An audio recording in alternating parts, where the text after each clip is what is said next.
ఏడుగురు కొడుకులు. ఏడుగురు కొడుకులు వేటకెళ్ళి 7 చేపలు తీసుకొచ్చారు.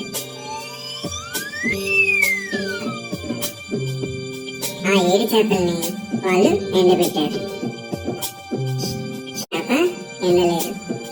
అప్పుడు ఆ రాకుమారుడు ఆ చేప దగ్గరికి వెళ్ళి, చేప చేప నువ్వెందుకు ఎండలేదు అని అడిగాడు. అప్పుడు ఆ చేప, నాకు గడ్డి మోపు అడ్డం వచ్చింది అని చెప్పింది. అప్పుడు రాకుమారుడు గడ్డి మోపు దగ్గరికి వెళ్ళాడు. గడ్డి మోప నువ్వెందుకు అడ్డం వచ్చావు అని అడిగాడు.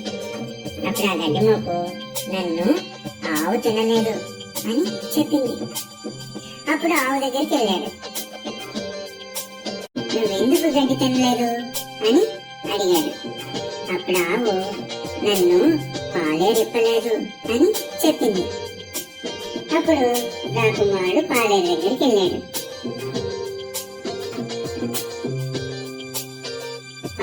పాలేరు నువ్వెందుకు ఆవు నిప్పలేదు అని అడిగాడు. అప్పుడు ఆ పాలేరు, ఎందుకంటే నాకు అవ్వ బొవ్వ పెట్టలేదు అని చెప్పాడు. అప్పుడు ఆ రాకుమారుడు అవ్వ దగ్గరికి వెళ్ళాడు.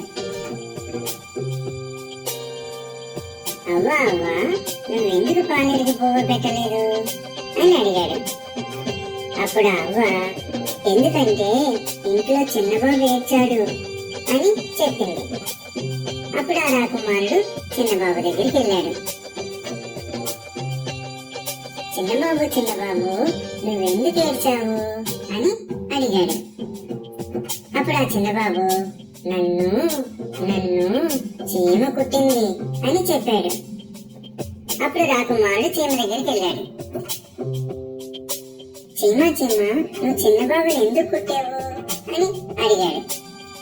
అప్పుడు ఆ చీమ అంది, నా బంగారు పుట్టలో వేలు పెడితే కుట్టనా అంది.